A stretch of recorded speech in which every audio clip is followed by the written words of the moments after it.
She was trying to fight back tears, but she couldn't take it anymore. She couldn't handle it anymore. She looked away and out of the nearby window and tried to calm herself down. But then she heard someone. She turned back to look and saw him standing there, taking her abuser down a notch. What she hadn't realized is that this man was itching to make a move. Savannah Phillips felt that she was a passionate woman. She worked hard both in her job and as a mother. Even with all the effort she put into her life, she always felt something in the back of her mind that always said she wasn't good enough. Whenever she could, Savannah would book a plane seat that had no flyers next to her.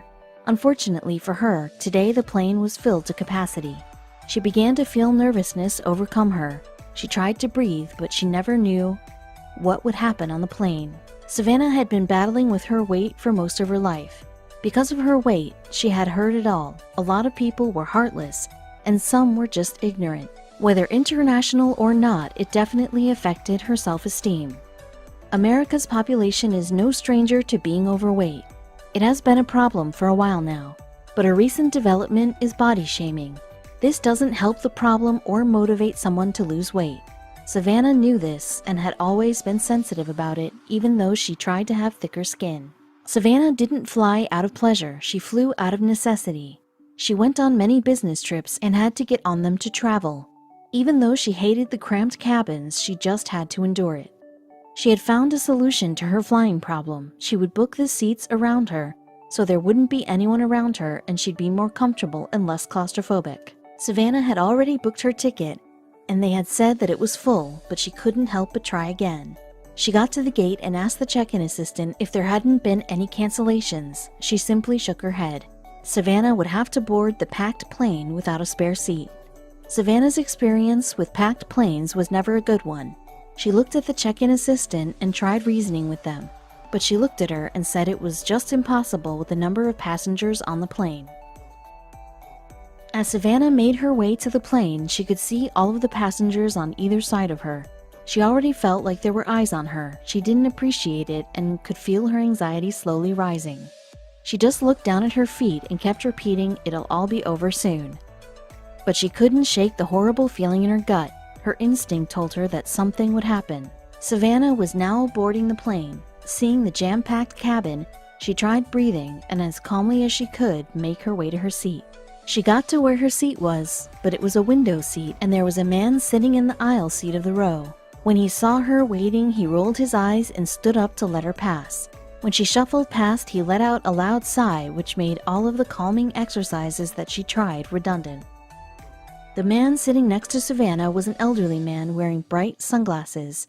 To say he didn't like overweight people was putting it lightly, and he wanted her to know exactly how he felt about her. He started typing something into his phone. After he had typed out his message, he set his screen's brightness to full and set his text size to the biggest it could be. He wanted this message to be clear. After it was finished, he moved the screen towards Savannah so she could see it.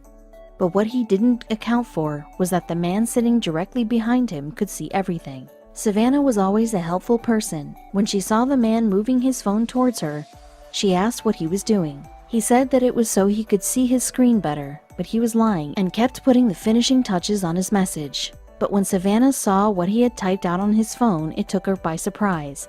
You don't expect such a horrible thing to be typed and shown to you. She averted her eyes quickly and looked towards the window. She didn't want to cry. Little did she know that the man behind them witnessed the whole thing. It was now clear why the man had played with the settings on his phone until she could see it clearly. The message he had typed out was obvious, and he didn't even try to hide it from her. He wanted his opinions to be clear. She felt like she was back in high school being teased all over again. The message that the man had typed was sitting next to a smelly fatty.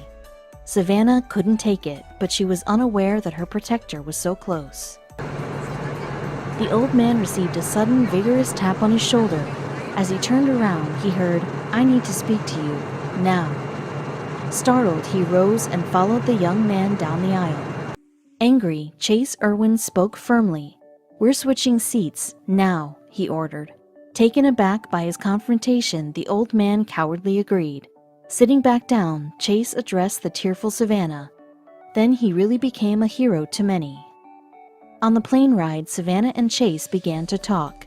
Savannah couldn't contain her gratitude, but all she learned of Chase was his name, profession, and that he was a parent too.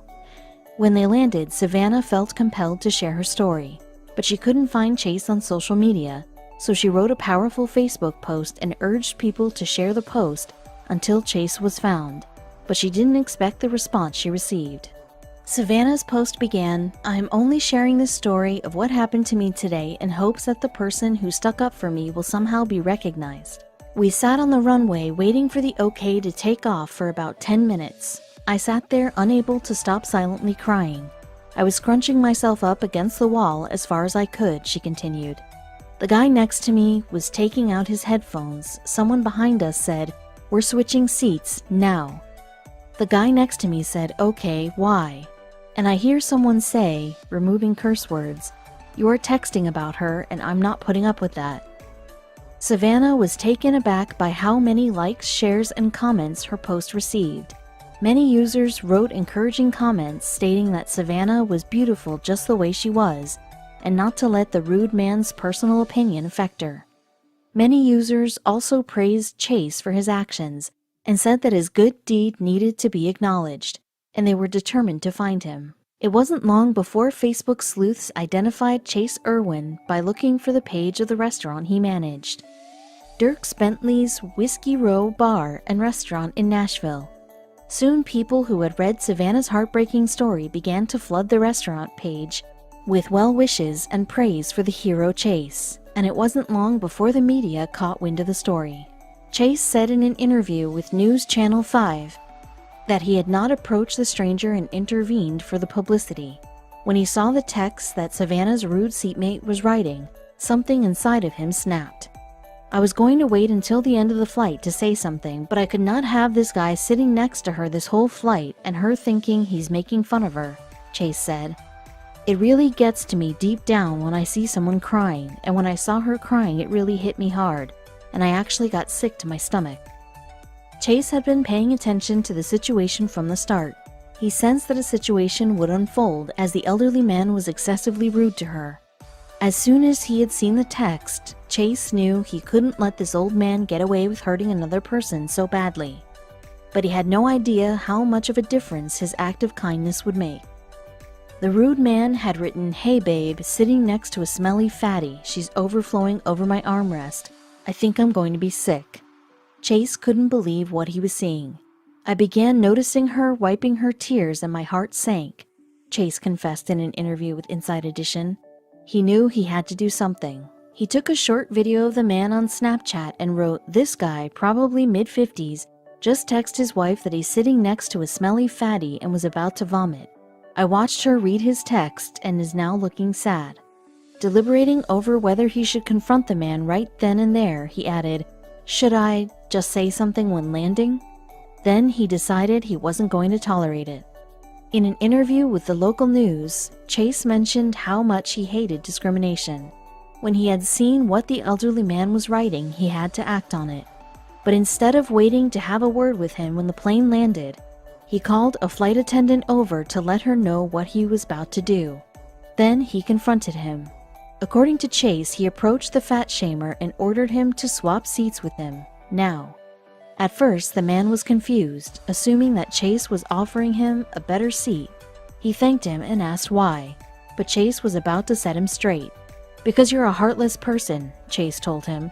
"I read your text, and the girl next to you crying also read your text, and you should really take into consideration other people's feelings." That certainly kept the old guy quiet. Then, before the rude man could say anything else, he sat down next to Savannah. "He encouraged me not to let that guy get to me, and that everything was going to be fine," Savannah recalled. He said he just happened to see that guy's text message and he started shaking. He was so mad, and he knew he had to do something. He stopped the flight attendant and told her what he was about to do. Savannah's Facebook post garnered over 7,000 comments and 1,300 shares, and when Chase was located by his Facebook fans, he was inundated with messages thanking him. Posting a story about the incident on Facebook, Dierks Whiskey Row said it was so proud to share the story about Chase. "Thank you to everyone who has messaged us regarding this story," the company said. It has warmed the hearts of our entire team. But how does Savannah feel now? I would like to add that I do forgive him, Savannah said in an interview.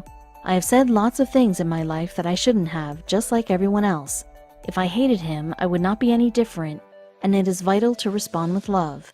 Only love brings change in the world.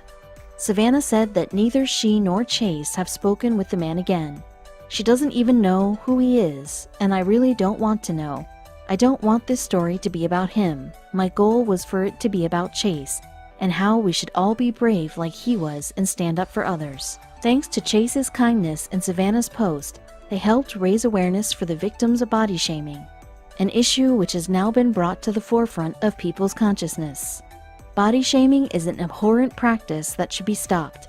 Chase will always remain a true hero in Savannah's eyes, as well as many others were.